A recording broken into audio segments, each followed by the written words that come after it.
Good evening, everyone. We're continuing now with our study of the Bhagavad Gita. For those of you who watch in real time, we took a casual break for Christmas, as we always do in the end of 2021, and the break lasted for 3 months. A little bit of a demand on my personal time came in, and I just couldn't do everything. I had to say, give this a hiatus. But I'm extremely keen on going through this whole book. We're halfway through, almost exactly halfway through. The Gita has 18 chapters, and we're only on chapter 6 of the Gita, but it's not even in the book. Some chapters are longer and have more commentary. So, let us begin with a prayer, and then we'll start in on the chapter. Heavenly Father, Divine Mother, Friend, beloved God, Jesus Christ, Babaji Krishna, Lahiri Mahashaya, Swami Sri Yukteswar, beloved Master Paramhansa Yogananda, saints of all religions, dear friend and guide Swami Kriyananda, humbly we bow to your feet, at your feet. Open our understanding, inspire our minds, calm our hearts, that we may feel your living presence through the words and the meaning of this great scripture. For generations, the Bhagavad Gita has guided truth seekers everywhere. Let us be among that number. Help us to find our lives uplifted and transformed by the timeless wisdom here. Om. Peace. Amen. It's so interesting. One lives on so many different levels at the same time. Because this is being recorded at the beginning of April in 2022,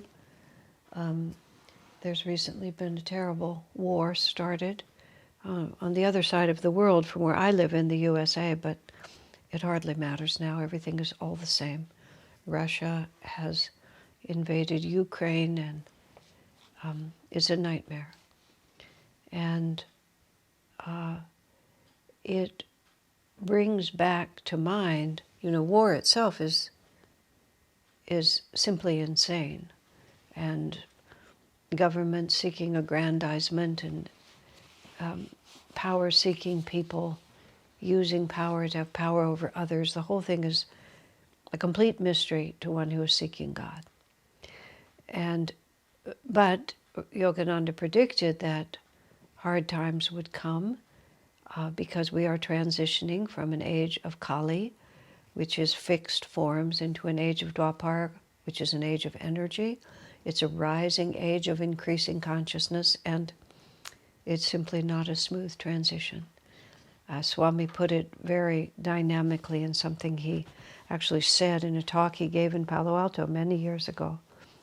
He said, many people now feel this powerful surge of energy flooding the planet. And this is all about the yugas, which has to do with our whole solar system moving closer into the center of the galaxy and greater energy coming to the planet, rising and falling ages of consciousness on the planets. It's written about in Autobiography of a Yogi, in The Holy Science, and in a marvelous book by Joseph Selby and David Steinmetz, published by Crystal Clarity. The book is simply called The Yugas. And if you haven't read it, I really encourage you to read it. It's the most helpful way to understand world events. It's just, I think world events are impossible to understand without understanding the yugas. So in Autobiography of a Yogi, Master's classic, a seminal book, he writes, and I'm not going to quote it exactly, but I've read it so many times, this is close. Babaji and Jesus together have planned the spiritual salvation of this age. And these two great masters, one with a body, which is Babaji, who is an immortal living in the Himalayas, and Jesus without a body, these are the words Master uses, are working together to inspire nations to give up suicidal wars, racial intolerance, religious sectarianism, and what Master calls the boomerang effects of excessive materialism. And every time I think about what's going on in the world, I think about Jesus and Babaji working together, and they've planned the spiritual salvation of this age. And the spiritual salvation of this age is one truth seeker at a time, awakening to the power and the presence of the divine. Now, coming back to what Swamiji was saying here a few years ago, he said, many people are feeling this great onrush of energy. He said, and some understand that this is a vibration of a higher level of reality, a more expanded, a divine force coming in. And people are trying to attune themselves to this powerful divine flow. And that is myself and my community, Swami's community of Ananda, and all of Master's disciples, and all of the countless light workers that there are on the planet now, who are feeling this as a tremendous opportunity to ride this upward moving wave and find countless wonderful ways of harmonizing and uplifting and enlightening and working together for cooperation and for joy. And there are those who, feeling this great onrush of energy, are trying, as Swami put it, to master it with their egos. And they're trying to grab that energy and use it for personal power and for sensuality and for an indulgence of what has to be called sadism and violence, and just taking that power and using it in every way they can to make themselves bigger.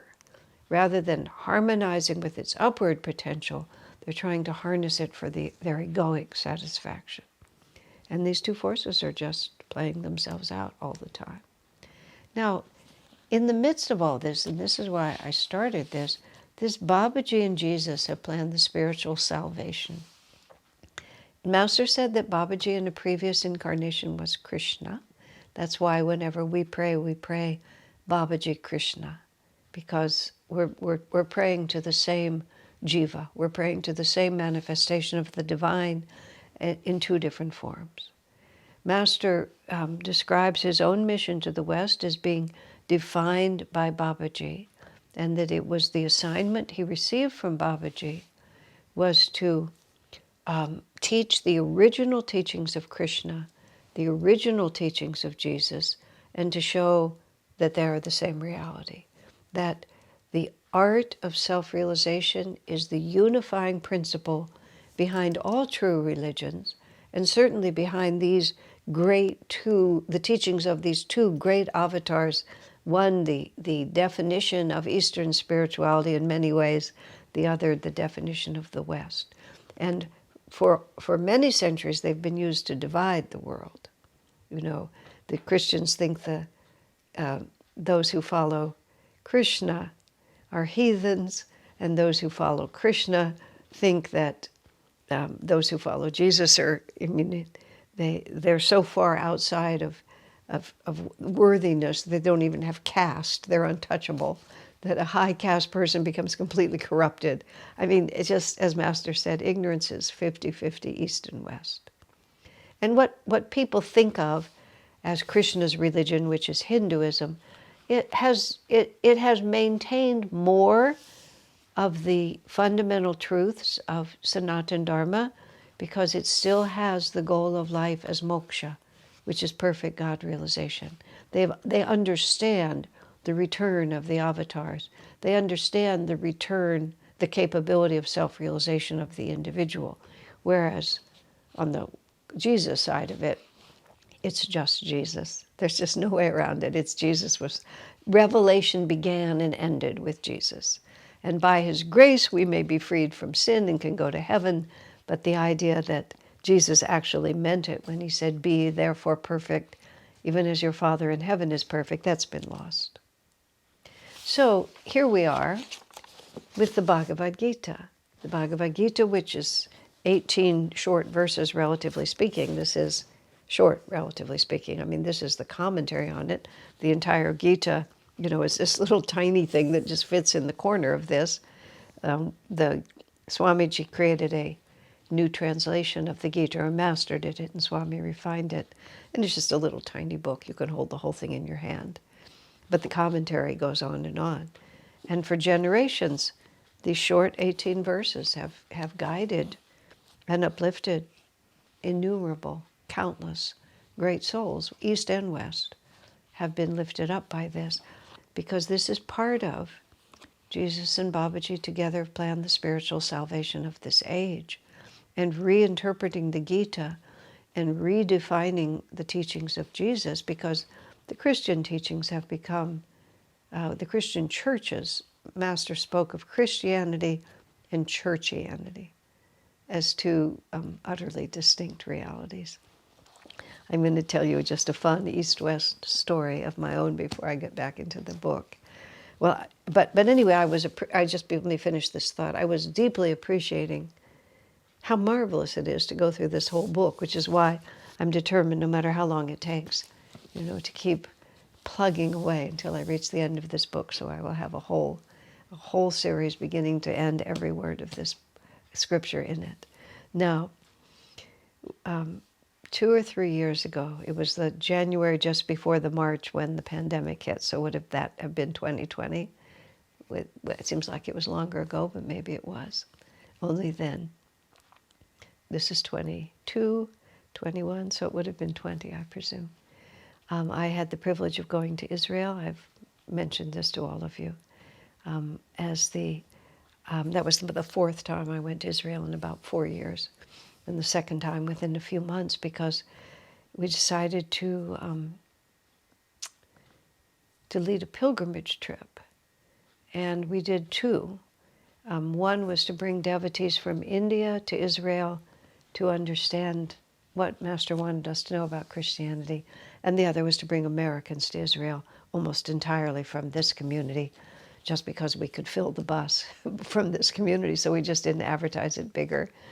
And on the Indian side, too, they just, several of the centers gathered their own people, and center leaders, Ananda center leaders from Delhi and from Mumbai also came on that trip. And I just stayed in Israel for the whole month of January, and did the two trips back to back, the two groups back to back. So there's this place that we would go to, have gone to, and it's outside of Ein Karim, which is outside of Jerusalem, and it's in the hills there. And it was where there was a cave where it was said that John the Baptist often secluded there. As it happens now, a Franciscan convent has been built around the cave, because, of course, John the Baptist is a great saint in the Christian tradition, so it's a holy site, and it's an ever-flowing spring, and it's a little bit out in the country. At least it faces on some undeveloped hills and so on. And it's a fairly big cave. Our group was 30 people, and all 30 of us fit inside this cave. And it's on a slope, so you have to go down these stairs. Before, it was just a natural cave in the mountain. Now they've built their church and their buildings up on the top, but you still just go down these little stairs, and there's a little pond, and you go into this cave, and it's still, you're just looking out on the hills. It still feels very isolated. But there's the nuns are around there, and there's also some priests around there. So I'd already been there, several different times. We had already been there with the Americans, and we had chanted and meditated in the cave, and now I'm back again with the Indians. And the center leader, Shurjo from Mumbai, and I were sitting right by the entrance door, because we filled the cave, and we were kind of the last people, and so we got everybody in, and then we sat down basically on the doorstep of the cave. And we were chanting. First, one of the Americans who was in the group led chanting, and then the harmonium came all the way back to Shurjo. And Shurjo was used to chanting in Hindi and more in an Indian style, a little bit more robust than what we'd been doing. And as soon as he started playing, the whole group was more familiar with him and his way.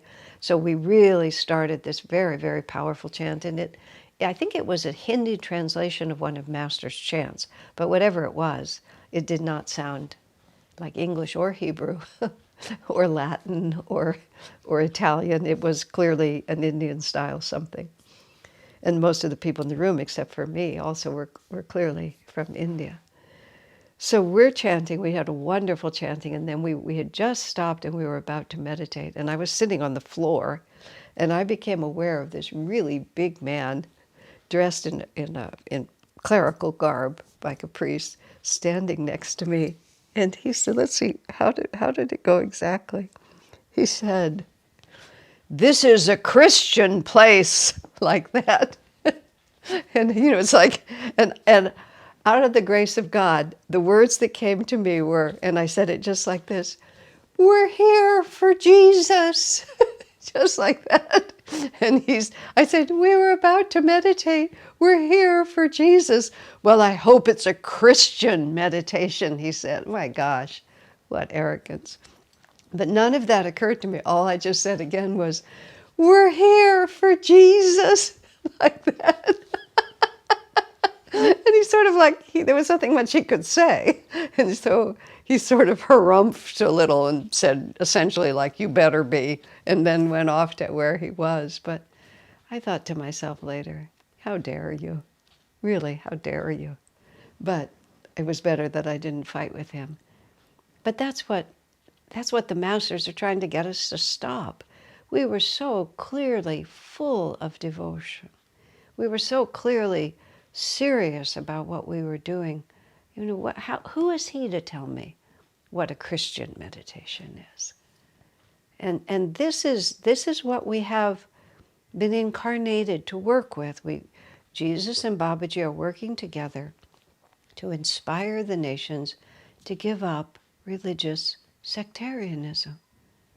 Because once you start down that path that my way is the only way and all of you are going to hell unless you do it my way, there's nothing. We'll keep going to war because we'll keep feeling justified. Us and them. We have the truth and they don't. And it's time for it to end. It's way past time for it to end. But it can only end when it really ends in our hearts. I was very pleased with myself, actually, that my answer to that man was just, such childlike innocence, really. He said, "What are you doing here? We're here for Jesus. Why else would we be here?" And to me, being here for Jesus means we're here for the light. We're here for goodness. We're here for God. I mean, I put it to him that we're here for Jesus because we are. We're here for all the true masters. What difference does it make? So now, we are in a part of the Gita which is a little beyond my pay grade, but I'll do my best. Okay, we're on chapter 6, number 19.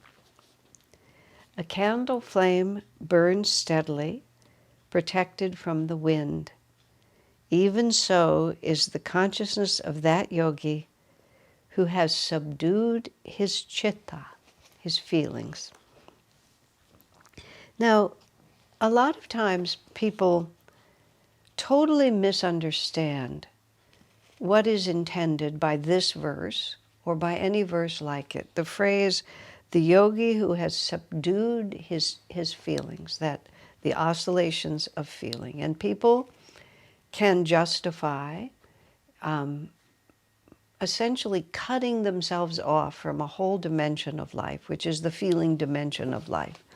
And because it's not easy to do that, sometimes people very much mistake a mere suppression. It says subdued his feelings, but we think that means to suppress them. And we try to put on our spirituality as a garb that we put on from the outside. If I were a good yogi, I wouldn't be angry, I wouldn't be jealous, I wouldn't be impatient, therefore I'm not. And we don't ask ourselves authentically, who am I? What do I need to work on? What are my natural inclinations? How did God make me? What does God want from me? We say, this is what it looks like to be a good yogi, this is what I'm going to be. Or we judge ourselves. We judge ourselves for having these kinds of feelings, and we try to act in a way that we imagine yogis would act. I remember once someone was newly married and very devoted to their new spouse, and their spouse had to go away for a few weeks, and the person was saying, you know, I really miss my husband. And someone said, well, you mustn't get attached. And the woman responded, if I wasn't attached to him, do you think I would have married him? Of course I'm attached to him. What a stupid thing to say to me. And yes, ideally, you know, we learn something. Let me put it in a different way. Let me put it more, an example we can understand more. When I was very first at Ananda, in the very first few years, I was gifted with two women friends in my life. I call them both friends. One of them was a karmic enemy. And later in our tempestuous effort to be friends, we both had past life memories, recollections that Swami endorsed, and I would too, in which we'd really been enemies of, you know, a most Puccini opera kind of way. I mean, really, you know, death and dismemberment kind of enemies, really bad enemies. And Swami endorsed all those memories that we'd really been like that. So we didn't get along really well in this life either, until we realized, and Swami was the one who said it to us, but neither of you would ever behave that way again. You've suffered for your bad actions and you've learned. In other words, that's not who I'm dealing with anymore. I can be furious at you for something you did 8 centuries ago, but who am I mad at? Because the person who did it is in front of me, but they're not the same person anymore. We change. We're not inherently bad, we just behave badly. But once we stop behaving badly, we're not bad anymore. So you can be mad at someone for bad behavior, but once they've transformed, it's gone. There's no one to be mad at. Well, in any case, there was one person that was a karmic enemy, and the other person was just my dearest soul sister, and she remains so just forever. And it was a great difficulty for me because I was so affectionate toward one and so repelled by the other. And I was just always riding this roller coaster. So I came to Swami, and my only excuse for this is that I was very new on the path. And I said to him, sir, you know, I know we're supposed to be more even-minded. So the problem is not so much my aversion to this one, it's that I have too much love for the other. So if I love this one less, then it'll even the whole thing out. My recollection is, although Swami was seldom this blunt and rarely this sarcastic, I think what he said to me was, that's the stupidest idea I've ever heard. That's what I remember. And if it wasn't those exact words, it was something pretty darn close to it. And I was sincere, and I really wanted to understand. Seemed like a good idea to me. I was just trying to even it all out. He said, God gives us these wonderful friendships, these effortless loves, which is what I and that sister were. We were just effortless friends. And there was just a tremendous flow of love between us. He said he gives us those kinds of loves to teach us of how capable we are of loving, so that we can bring all our relationships up to that level. We don't create equality by bringing down the good ones. It just doesn't have any effect on the bad ones. It just leaves them exactly as they are. But that's how confused we get. That's what I'm trying to say. When we think about we're subduing our feelings, that somehow it's wrong to have that kind of energy. Now, Swami writes about this in here, that this leads to a great deal of confusion, because then people, and this is even popular these days, you know, they think that to be scientific you have to be unfeeling, and that anything that involves the feeling level somehow inherently, by definition, makes our conclusions unreliable. And we have this picture that is perpetrated especially in films and in other ways, where, you know, the The best hero is the machine-like one who never has any feelings for anyone or anything, but just is able to, to just ruthlessly murder when necessary or seduce if it's helpful, and, just has no feelings. And we somehow think that that's a good thing. But it is our feeling nature that is even a definition of our being conscious. What's the point of being conscious if there's not also feeling involved? This is Sat, Chit, Ananda, ever existing, ever conscious, ever new bliss. What would be the point of being eternally conscious if there wasn't something in the nature of that consciousness that was worth having?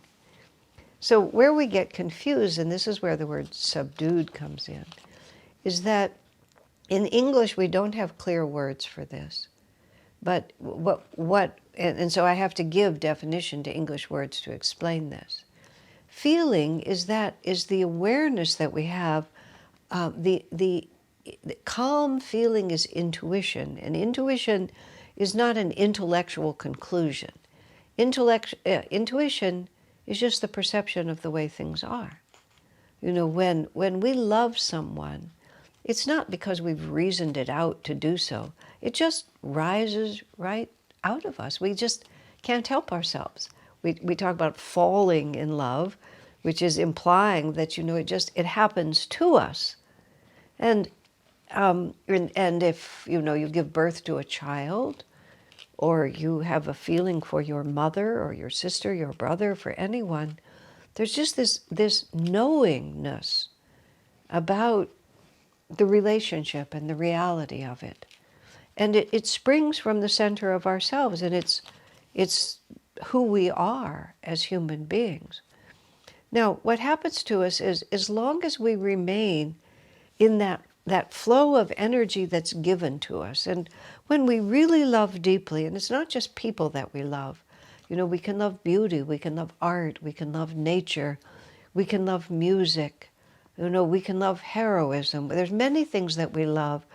There's this feeling that comes over us. And it's not really like we don't make a decision, we don't originate it. It flows through us. And it is who we are, especially when that feeling is an uplifted divine feeling. We enter into a dimension of reality, and it brings us into our center. It makes us more of who we really are. It's powerful. It's not unsettling. It's elevating. I think of it like where I live, there's big trees in our courtyard, and there's this very big elm, and it stretches, its top stretches way, many, many feet in many directions. And you can be in different places in our courtyard, and you'll look up, and you can be some distance from the trunk and the roots of that tree, but you'll still be looking at part of the bower that tree creates. And you realize when you trace it, it goes a long way back to go back to the center. But the power of the tree, the life of the tree, comes from the roots that are in the ground and how those roots rise up as the trunk. And everything about that tree is related to that. You could take many of those branches, all of those branches, you could cut them all off, and the tree would still be there. But if you eliminated the trunk, and even more deeply, if you eliminated the roots, then the tree wouldn't exist anymore. And because the roots of that tree, who knows how deep and far they go into the earth, and how powerful the trunk is, it can sustain a very, very far reach. But the life force is always flowing from the center to the edge of it. Now, those roots and that trunk is like our spine, and if you turned it upside down, as they often do, they say the hair is like the roots, and then the nervous system, and even more subtly, the spine, the inner spine and the chakras. The human nervous system is like an upturned tree, is how they sometimes say. And our roots reach out to infinity, and then they pull the life force into us in this way, just as the roots of the tree go into the earth and pull the life force up into the trunk itself. Feeling is the roots and the trunk. It's the life energy that flows. And because it's conscious and because it's divine, it has a blissful element. Feeling is blissful. We become overjoyed. We have the potential, at least, for that bliss. Now, emotion is when that feeling, instead of just flowing from the roots through the trunk and from the roots through the trunk, it's when we walk all the way out onto one of the branches. But it's not merely that we extend our life force out into the branches, is that we move the center of our self-definition from the roots and the trunk out to the edge of the branch.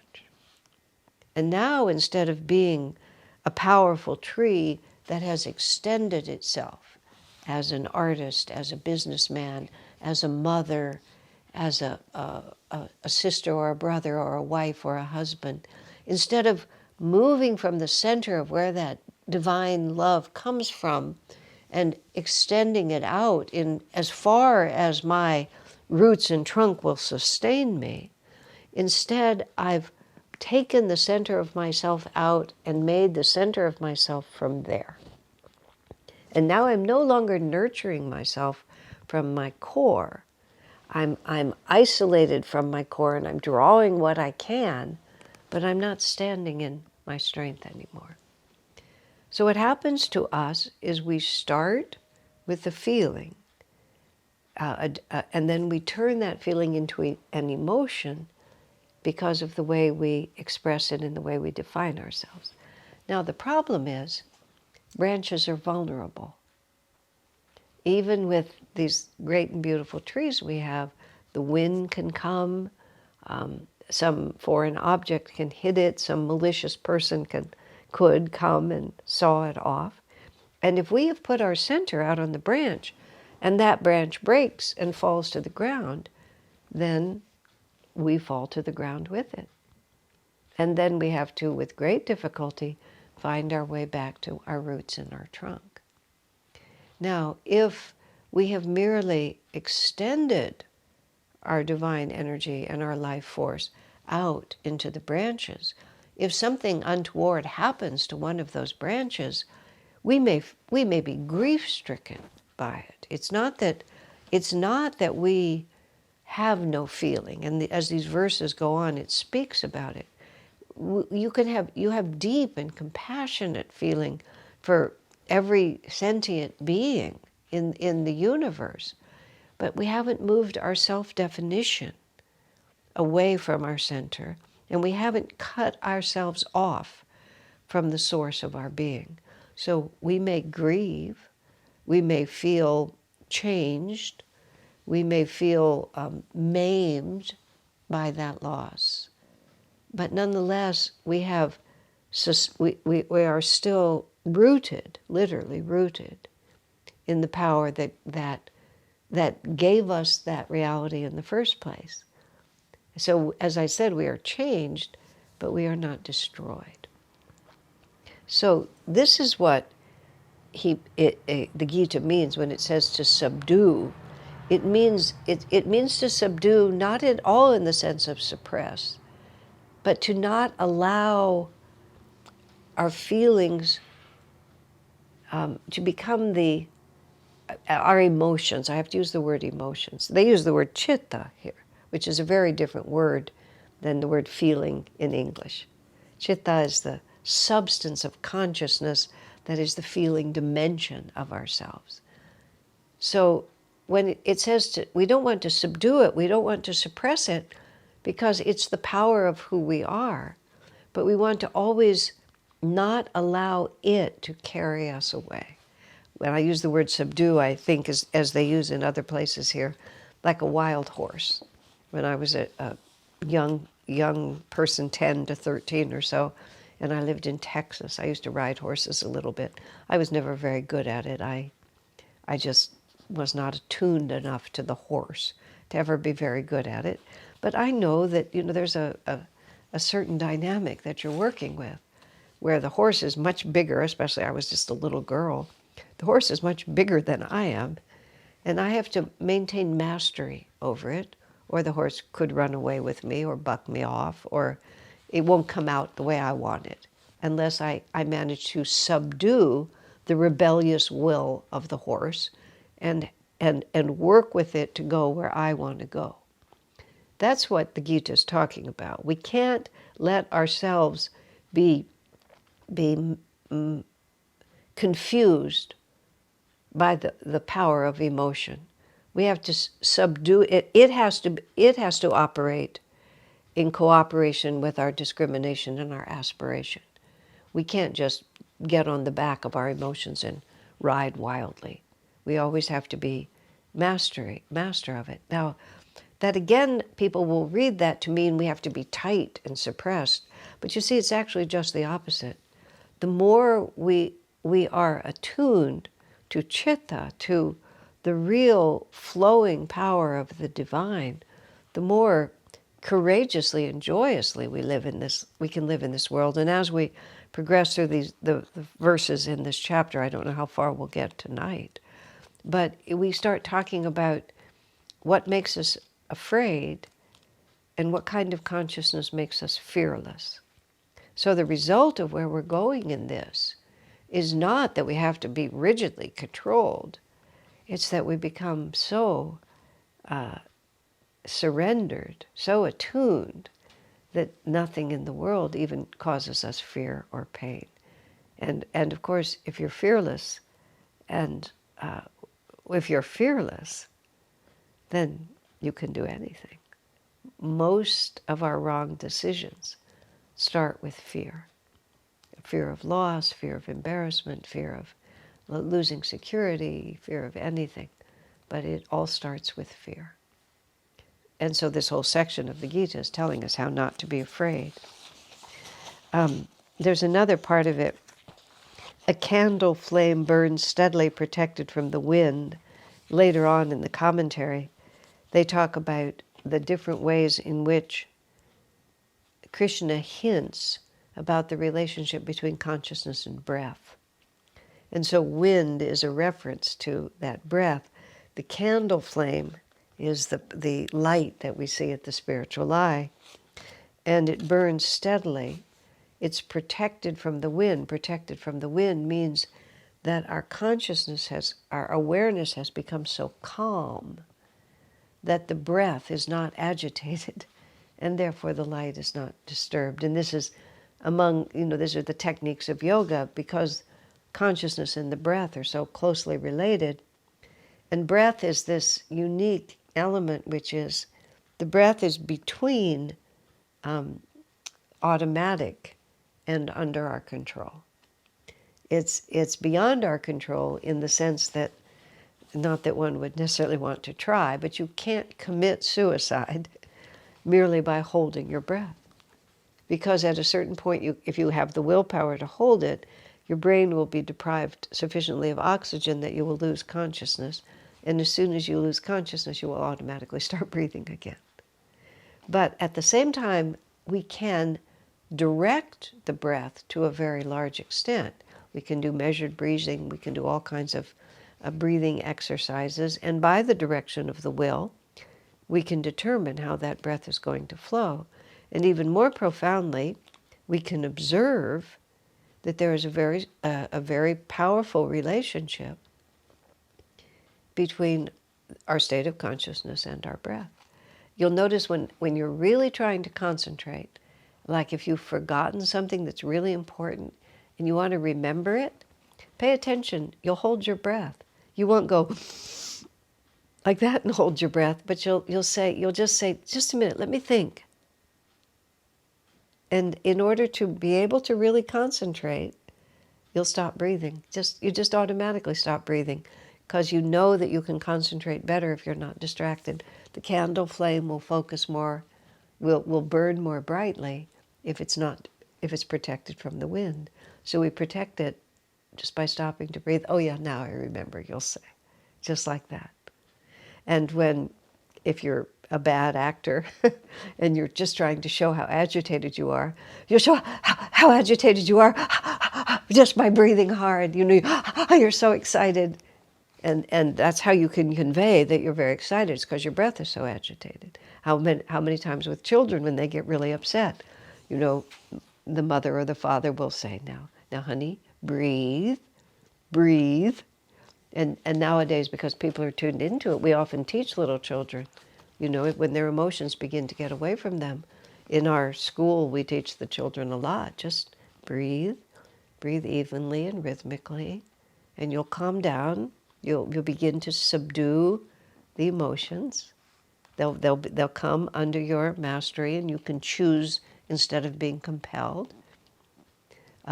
When I was going through a period of time where I had an inclination to become emotionally upset about certain things, I realized that one of the ways I could subdue the feelings when they ran away from me was by strong, vigorous exercise.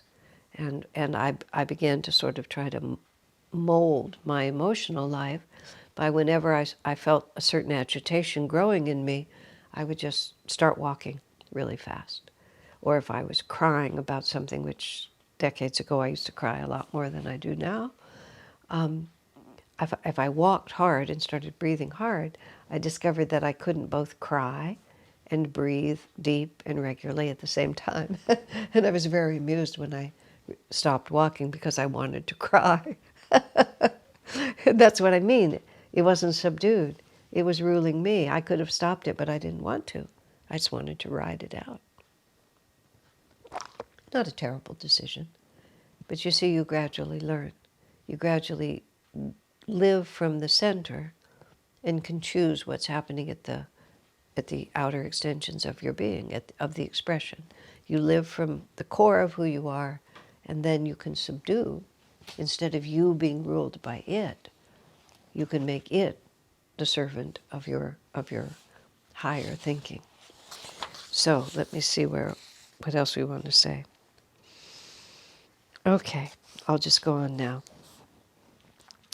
This is chapter 6, verse 20. 20, 21, and 22. They're all together in this section of the commentary. The state of complete inner tranquility. I love that, this is all. Now, as I said, all these verses are beyond my pay grade, but they're telling us, they're promising us what is possible. And when we have an idea of where we're going, we can begin to see directionally how to move that way. Self-realization is not dogma. It's not, you do this and you're saved, you do this and you're damned.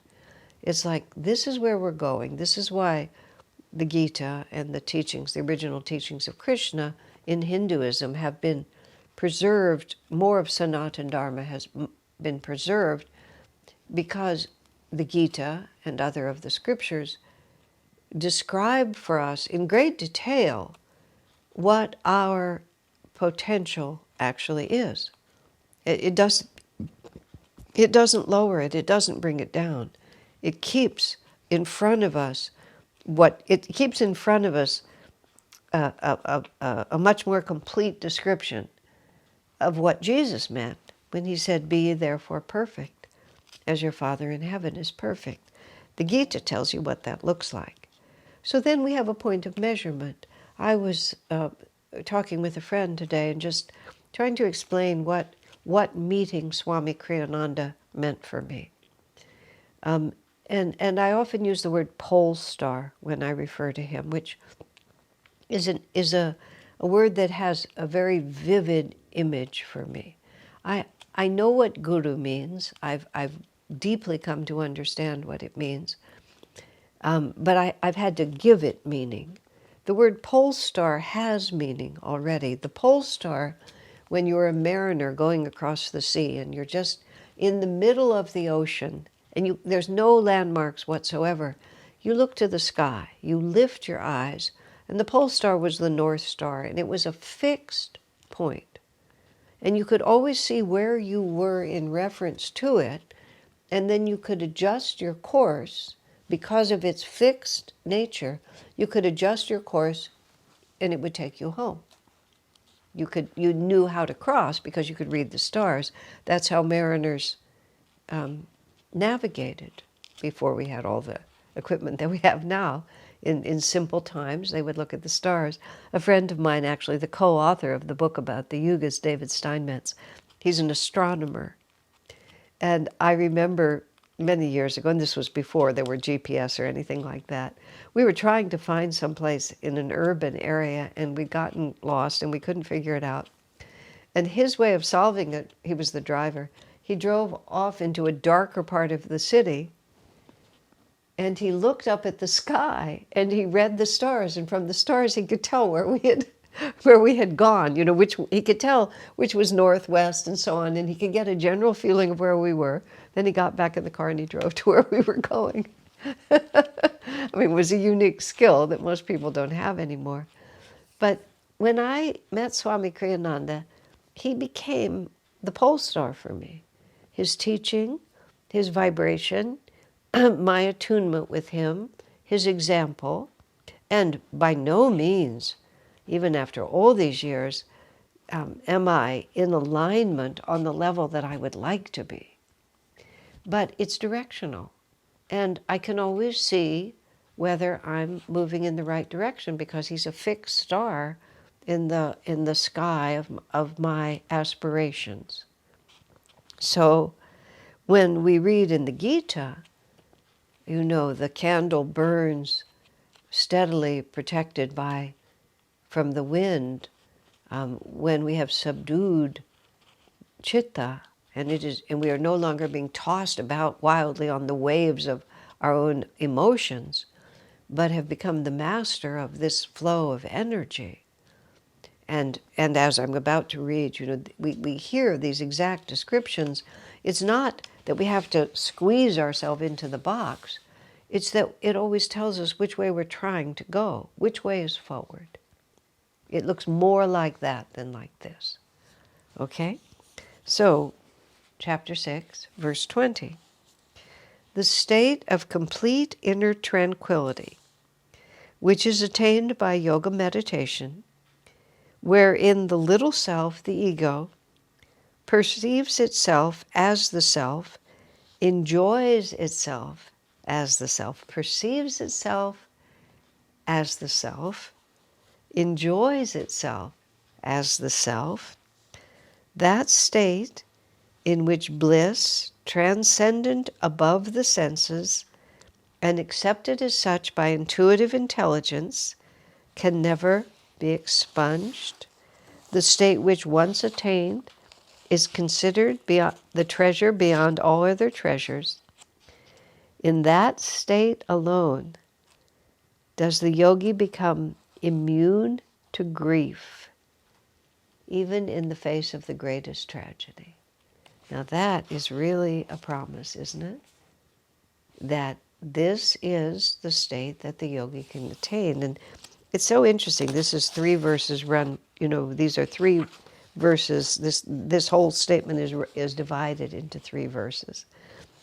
And so we go step by step. We don't even know where we're going with this. We're just describing this inner tranquility. I'll go back and over these words more. And when we have finally described this really extraordinary state of awareness, it's in that state, and in that state alone, that the yogi becomes immune to grief, even in the face of the greatest tragedy. Wow. You know? We can now, it's very interesting, even as I hear this, you know, it's like there is a part of us that thinks that the only way that would be possible is to suppress one's energy. And the idea that one's energy becomes so expanded that even in the face of the greatest tragedy, we're not touched by grief. Well, that's why it's a pole star. We sit where we are, we look to the heavens, and we meditate deeply on what Krishna has promised us, that this can actually come to us. Now, to be immune to grief, and that's the word, immune to grief. It also, the word immune is interesting because it implies that grief surrounds us still, or that grief is everywhere. Immune doesn't mean that it's disappeared. It doesn't even mean necessarily that we're not experiencing it. It's an interesting thing. I'm just talking about it as I think about it. Immune to grief. We won't be infected by grief. We won't be made diseased by grief. That may be that we still observe, and this is where I'm going, and I'm just reflecting on this. We may still recognize its reality, and we still may recognize that this is a tragedy. And this is something, as we go through these verses, again, and I don't know how far we're going to get tonight, that the avatar is profoundly sensitive to the suffering of others. There's the story of Lahiri Mahashaya, who was sitting and meditating and suddenly began to exclaim that he was drowning and began to, express the greatest distress over the fact that he was drowning. And he was drowning. Hundreds of people were drowning. And as it turned out, there had been a tragedy with a ferry boat in Japan at just the time that Lahiri was exclaiming. He was in the tragedy of those people losing their lives by drowning. He was experiencing it in his own consciousness. There's a story of Sri Ramakrishna who, in the ashram, a cat kept coming into the kitchen, and the cook, who was a rough character, beat the cat with a wooden spoon to chase the cat out. And then later, when the cook went to pay his respects to Ramakrishna, Ramakrishna had welts on his back. Ramakrishna was an avatar who lived in India in the end of the 1800s. And the cook was outraged. "Who did this to you, master? I will punish them with my own hands." And Ramakrishna said, "It was you who did it." And the cook, of course, was totally taken aback. He said, "When you beat that cat, I was as much in that cat's body as my own. You struck the cat and the welts appeared on my body." And it's very hard even, to imagine what that was like. But the masters are more sensitive. I watched it with Swamiji.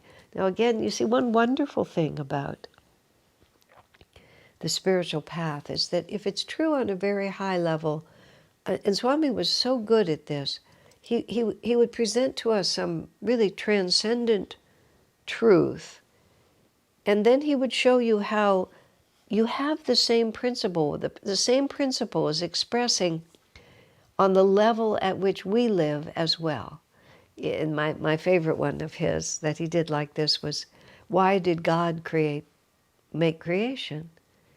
And if the God is bliss, Satchidananda, ever new joy, he said it's the nature of joy to want to share itself. And it's a good explanation. Nobody has a good answer to why did God make the world, but that's pretty good. And of course, he doesn't really, a lot of people don't experience the bliss, and so you get lots of argument, but nonetheless. But from the point of view that it's the nature of bliss to want to share itself, Swami would say, what happens when you discover a really good restaurant or you see a really great movie? Isn't the first thing you want to do is to tell others so they can enjoy it as well? I remember on one occasion I was privy to a really wonderful experience, but because of circumstances, some of my favorite people were not able to share it with me. And I had to really fight hard to be able to really enjoy it because I was so dismayed that I wasn't able to share it with other people who I knew would enjoy it. Because it's the nature of joy to want to share itself. And because it was exclusively mine, the joy was diminished. Literally, it was diminished. So I can't speak for why God made creation, but I understand what Swami was saying. It made sense to me. So I was remembering, this was just a small incident, but actually it was typical. This is one that I remember, but this happened more than once. I was I was with Swami a great deal in very informal situations, and there was a crowd of about 10 or 15 of us, and we were scattered by the end in different parts of this country or even around the world. So it was essentially the leaders of the various communities, and I always thought of us as interchangeable parts. You know, any percentage of us could be together with Swami, and it had the same feeling about it. And we were not only very much at ease with him, we were very much at ease with each other, and we often joked and teased and laughed and, made fun of one another. And then there were others who were part of that group too, people, depending on what city you were in. Well, we were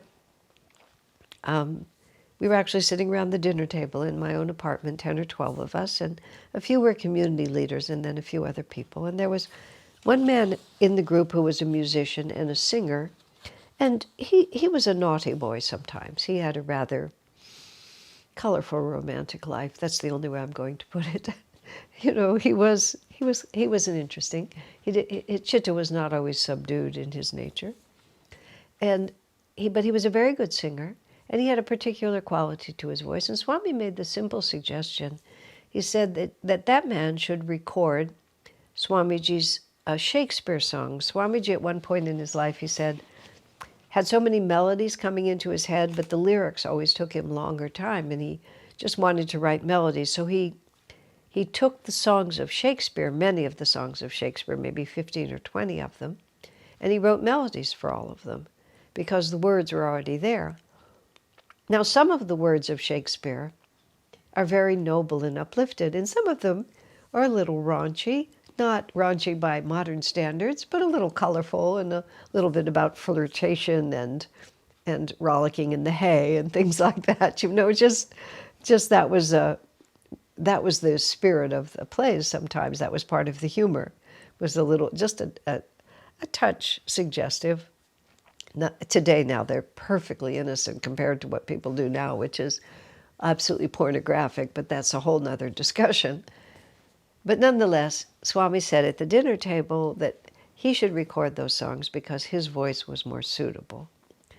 Now, his life, we were all pretty conscious of his life, and a number of people at the table began to tease him about what did Swami mean by it was more suitable for you than for him. And it was good humor. We were clever, and we were sort of all laughing. And I happened to notice that Swamiji was not laughing at all. And Swami was quite willing to go along with a good joke. He was by no means a prude about teasing or laughing with each other. But he was just completely still. And pretty soon it sort of silenced. And as soon as we had finished teasing, Swami just went right on as if that interlude had never happened, suggesting that perhaps he should record the songs, that he could be very popular, that he had a very fine voice, and just went on like that. And of course what it was, that Swami could feel that man was hurt by what was happening. He was embarrassed by his own life, and we were then making fun of him. We meant it well, we all loved him, but Swami could feel it. He could tell. Now, it hadn't risen to the level of absolute tragedy, but there were countless times with Swamiji where he was so conscious of other people's feelings. He was far from like detached and disinterested. And I mean, sometimes at great cost to himself, he would say, I would rather we did it this way, but I don't want to hurt that person's feelings. So if it has to be done this way, then I want to protect them. He knew. And that's where we're going, and at the end of all these verses. But to be immune from grief is something else. Now, to be immune to grief, as I was saying, would not be that you weren't aware of it. It would just simply be that, well, this is what it would be. That one's awareness of the presence of God was stronger. And that even in the face of tragedy, one could still feel the hand of God behind it. That's really a very glorious and high standard for us to try to meet. And lately, it's sort of been my mantra. Why do I ever worry about anything? You know, what could possibly be happening that's outside the will of God? I was caught many years ago in a personal situation where someone that I loved was really suffering, and I needed to be strong because there were a lot of other people involved, and if I fell apart, it would have been harder for others as well.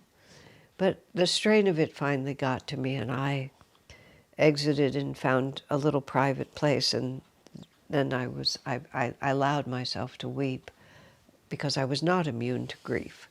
The suffering of others was breaking my heart. And even as I was sitting there in solitude, and as it happened in darkness, literal physical darkness, and just uncontrollably weeping, a voice that it just like a voice spoke in one ear and ran through my brain. That's how it felt. It came in my right ear, ran through my brain, and then disappeared over here. And it said, how could this be happening if it were not the will of God? And this is where jnana yoga, comes in very handy because there it was. I had already, even though this was decades ago, I'd already absorbed to a great extent some of the fundamental principles of self-realization as it's practiced, as it's taught by Master, which is very devotional. So I had come to understand that Divine Mother is taking care of us. How could this be happening outside the will of God? And I had to stop. I couldn't just, I had to subdue the chitta because I couldn't just collapse into this maelstrom of despair, because how could this be happening outside the will of God?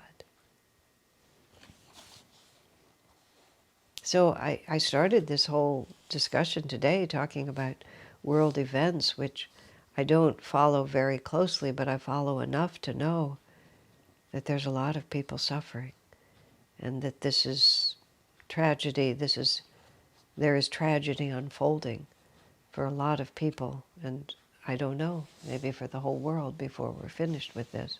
Just extraordinary repercussions, that there's no clear, straight way to straighten all this out, because people are trying to master this energy with their egos, in the face of these impending tragedy or existing tragedy. How do you be immune from grief? Well, what does he say? You become so centered in the presence of God within you that you may feel it and know that it's there, but you can see it from the divine perspective. The state of complete inner tranquility attained by yoga meditation, where the little self perceives itself and enjoys itself as part of the infinite. So there's the little self. I know that I'm an egoic human being with all these vulnerabilities, but I also know that I'm one with the infinite, and that I enjoy my infinite nature. I'm conscious of it enough to feel the bliss of it. And so even if tragedy swirls around us, if we also know that we are part of the infinite power, you see, all of this, it's all the law of karma. And the law of karma is a fierce taskmaster. The law of karma says everything that comes to us is to help us learn something we don't know about ourselves and the nature of reality. And the law of karma, in the principles of self-realization, also says that when we learn that lesson, it will bring us not to a state of despair, but it'll enable us to see our little egoic self as one with the infinite self. It's not unrelated to the tree and the roots as opposed to the branch. The tree and the roots is where where our identity with the infinite is proven to us. And so even if the branches are all being cut, if I know my little self to be one with the infinite self, and I know the joy of that. The state in which bliss, transcendent above the senses and accepted as such by intuitive intelligence, can never be expunged. So the words are so interesting. Expunged means destroyed, annihilated, cease to exist. The state of bliss can never be expunged. It can never be taken away from you. And the intuitive intelligence knows that. Intuition, intelligence, all comes together. It's not intuitive intelligence is feeling guided intelligence. So it's not just an abstract idea. People toss about lots of abstract ideas. I heard a well-known so-called teacher, I won't say his name, just sort of spinning intellectual theories. And I could feel that there was no feeling behind it. It was just intellectual ideas.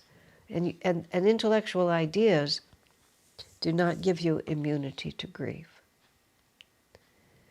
But what does give you immunity to grief is a feeling of bliss from God that can't be expunged. And that no external event, because it's transcendent above the senses and understood by the intuitive intelligence. And you hear stories about people in really horrible situations. There's a book, there's a great saint, I'm sure he's died long since. His name was Richard Wurmbrand, modern saint. He and his wife Sabina, they were Romanian Jews, actually, who converted to Christianity. And they were of an age that while they were Jews, they were persecuted by the Nazis. And then when they became Christians and their country was given over to the Soviets, and then they were persecuted as Christians. And he wrote a number of wonderful books, but they're all a bit challenging because he had horrible experiences. He was terribly mistreated for years, imprisoned and tortured and starved and beaten. I mean, you don't even want to think about it. But he also writes about times when, he writes about one time when he and his fellow prisoners were so ecstatic in the presence of God that they used their manacles as a musical instrument, just to express, their exuberance in the presence of God. The feeling of bliss transcendent above the senses. So this is how, and their situation was still utterly tragic. They were imprisoned, they were not free, but the power and the presence of Jesus, to whom they were devoted, just brought them so much bliss that they were immune to grief, even in the face of the greatest tragedy. Now, this is the pole star by which we navigate. It's like, which way do we go toward this? Someone was telling me recently also about one of the Tibetan lamas who was captured in Tibet by the Chinese, and he spent a number of years, again, imprisoned in horrible conditions. And after he was finally released and he was in conversation with the Dalai Lama, the Lama who'd been imprisoned said,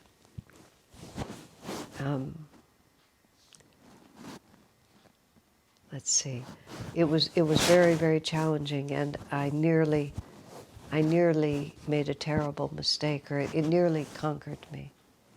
And the Dalai Lama said, in what way? He said, I almost became angry. That's what he said. I almost became angry. But he managed not to, and he felt therefore he'd been victorious.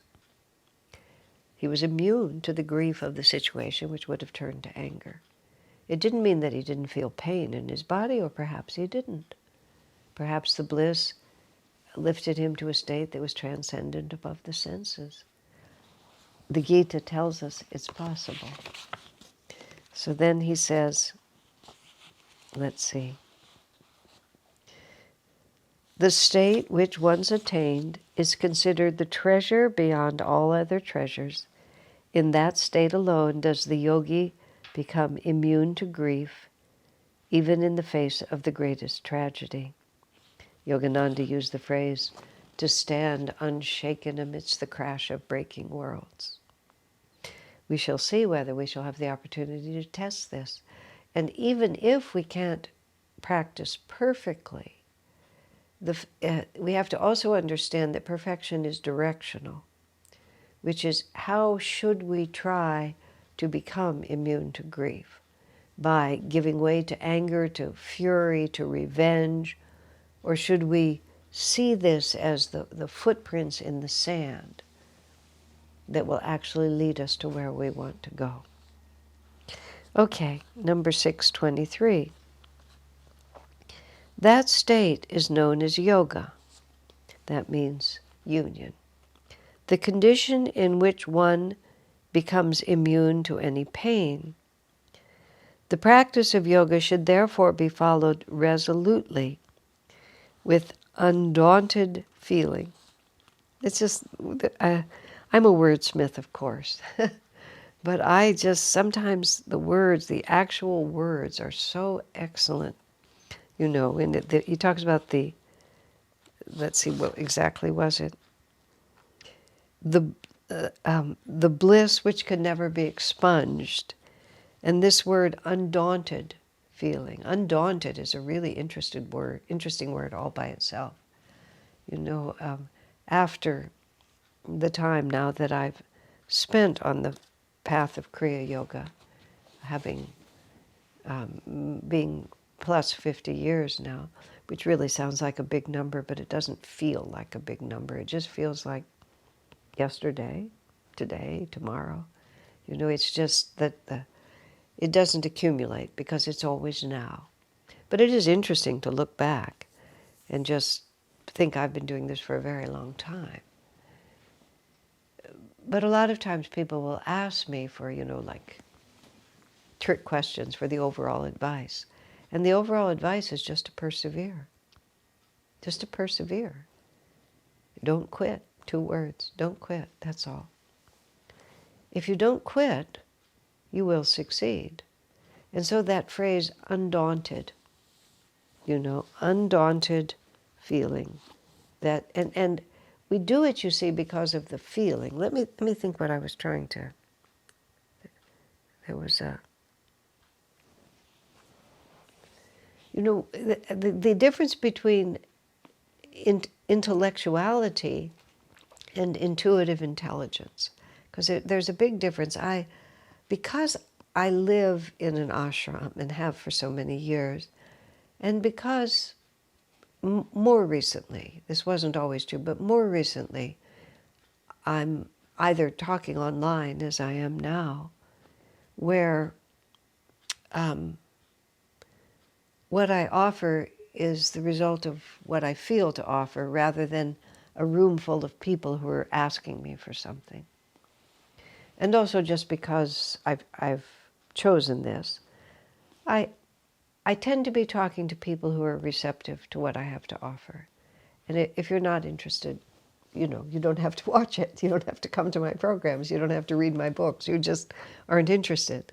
And at one point, when I was writing the book Light Bearer, which is what was the point of my incarnation, which is a story of all my years with Swamiji and how he developed Ananda and how he taught and who he was as much as I was able to convey it. And I was working on that book. I published it in 2019, and I wrote it for several years prior to that. I worked on it in the sense of took notes and thought about it for all the years from 1971 until then, but I actually wrote it in just a few years. I had to make a decision, like, who is my audience? Who am I writing to? And I decided I was writing to people who were genuinely interested in what I had to say. I wasn't going to argue with them. I wasn't going to try to persuade them. It was people who wanted to know what Swamiji was like because they were predisposed to be interested and predisposed to be inspired by him. So I didn't have to apologize and I didn't have to fight for every point. So much of my life is, that's who I relate to. That's who I focus what I'm doing toward. But of course I'm not cloistered, so I meet lots of different people. Recently I was in a relationship. I had the opportunity to spend time with a few people who were very intelligent and had an intellectual interest in many things, including the philosophy behind self-realization and so on. But it was so interesting to me because they had an intellectual interest in understanding how I live and why I live this way, but they weren't hungry. They weren't hungry for what the path of self-realization can give you. And so it was so dynamic to me, the difference between intellectuality and intuitive intelligence, because intuitive is chitta. Intuition is pure, calm feeling.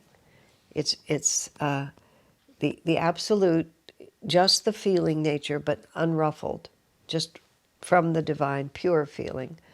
I hope I'm saying these words correctly. And it was interesting to me because from my really earliest memories, I was always a truth seeker. I was always hungry. I was just hungry. I was hungry for truth. I was hungry for a purpose. I was hungry for meaning. And I was intelligent, but I wasn't intellectual, because intellectuality wasn't interesting to me. I just wasn't interested in entertaining myself with ideas and with things. I remember, I know that I've been a scholar and a professor and all of those things in past incarnations. I was school smart. I was effortlessly school smart. But I wasn't really very good at school. I could get good grades, but I wasn't good at it because I could never see the point of it. I vividly remember, and I was probably a sophomore, maybe a junior in high school at this point, and I had to do a research paper, which is a big deal when you're in academia. And by that point I was in California, and I was at a very high level high school, public school, but a very high level public school, because it was a college town, so there was a lot of professors' children in my classes. And the research paper was really for me to read a lot of other people's books, copy out the parts that were interesting, and just put them together. And maybe string them together with a few ideas of my own. But I remember doing it, and I remember thinking at the time, but how will this ever make me happy? How is this ever going to give meaning to my life? I mean, in theory, I could excel at this, and then I could have a profession that was related to doing this, and then I could do more of it, and maybe I would have status, maybe I would have money. But where would the meaning come for it? Where in all of this was the secret of happiness? Because I was so hungry. I wanted truth. I was driven by feeling. My intelligence was driven by feeling. It was intuitive intelligence. I didn't know any of this. It wasn't until, I was only 19, but when I was 19 and I was introduced through the writings of Vivekananda and Ramakrishna to the concept of Sanatana Dharma and the teachings of India, past life samskars, because the way I remember it, which is probably exaggerated, but it was also probably true because this is how it felt. Someone handed me this book by Vivekananda, The Four Yogas. He wrote about, I believe that was the book, Four Yogas. He wrote about bhakti and jnana and karma yoga. and Raja Yoga. I just sort of remember being handed the book. I sort of remember going like this and knowing that now I had it. Now somebody had finally given me something I wanted to know, which was the first time. Nobody had ever given me anything I wanted to know. They gave me things I could learn that they wanted me to know, but I finally had been given something I wanted to know. And when I met Swamiji, it escalated a millionfold. Here is someone I want to be like. This is a life that is worth living. You see, that wasn't an intellectual idea. I didn't reason that out. It just, chitta, it was right from the heart. I recognized it. And then I was able to use my intelligence to study, to understand, to motivate myself, all of those things. But the reason I did it is because I wanted to, because there was so much feeling behind it. So people can be very, very intelligent and very interested, but when they're not hungry, it's a wholly different experience. And just because recently I had some experience with people who were interested but not hungry. And there's nothing you can do. You can't make a person hungry if they're not hungry, which is why the idea of trying to persuade or argue. Swami talked about when he gave a talk once at a university to university students who were in their early 20s or late teens, and he said it was a very interesting evening. And he said they had excellent questions, many questions different than other questions he'd ever been asked. And he spent the whole evening, and it was a dynamic evening of answering questions and so on. But he realized later, he said that he didn't think even one person in that room was going to pick up the path in a meaningful way. He said they would all go home, they would lick their wounds intellectually, because Swami could hold his own with all of them. But they would just come up with a whole other series of arguments because they weren't hungry. So this is where feeling has to come into it. This is why it's so important to understand what feeling is about. You have to be passionate about this. And so then he comes back with undaunted feeling. And see, part of what allows us to be undaunted, it's so interesting how the different elements of the spiritual path all sort of combine. And one of the reasons that we're undaunted is because we have faith. If one doesn't really deeply believe that this is possible, and not just possible in a sort of dim theoretical sense, but possible for me, then when difficulties come, because we all have karma, we all have unlearned lessons, and for us to get to the point where we know that the small self knows itself to be one with the divine and enjoys the fact that it's one with the divine, then we have to let go of other self-identifications. And some of those self-identifications, we've nurtured them all of this incarnation, and who knows how many incarnations before. This is who I'm going to be, this is what I'm going to have. How many young people, women often have a desire for children, men have a desire for children. I want a household, I want a spouse, I want a family. We're going to do these things, we're going to do those things. I want this profession, I want this degree of prosperity, I want this body, I want this health. Just, make a long list. And we identify with those things, and we feel that we won't be happy without those things. And sometimes Divine Mother feels she has to teach us something else. I was at the grocery store a couple of hours ago, and just as I was coming in, this woman was coming in with her son. Her son was probably 4, maybe he was even as big as 5, but he was not a big lad, but he wasn't a baby. And as soon as she pulled out her shopping cart, he climbed into it.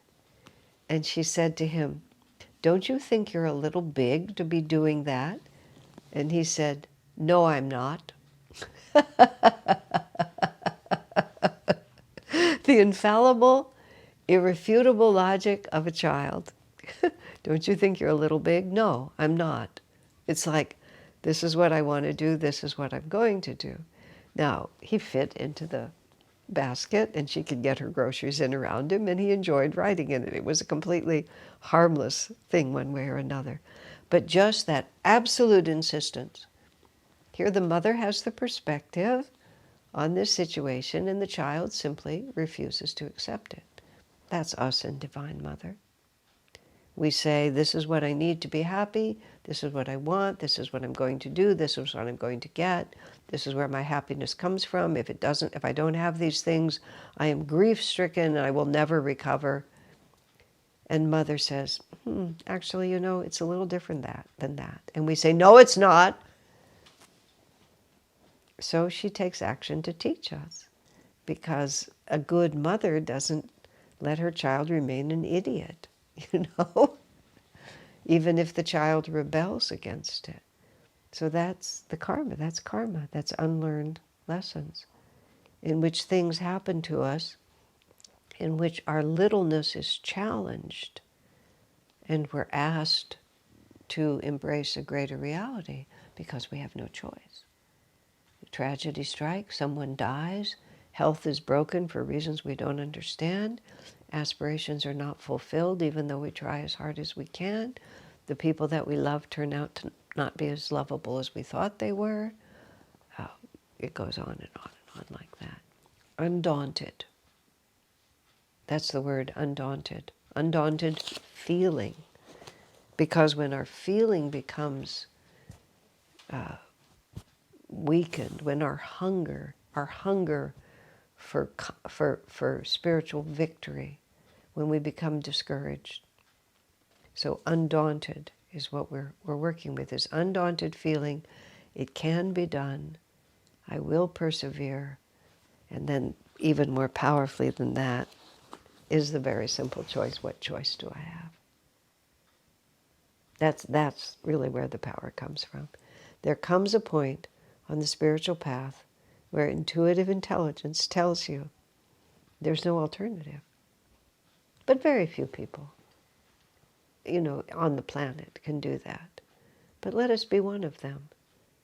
What choice do I have? Because only by this means will I become immune to grief even in the face of tragedy.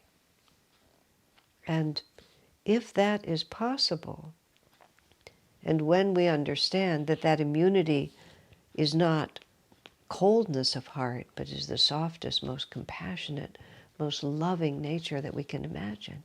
It's Jesus, it's Krishna, it's Buddha, it's Yogananda, it's St. Francis, it's Mother Teresa, it's Padre Pio, Swami Kriyananda. Then we say, that's the pole star. That's who I will become. God bless you, my friends.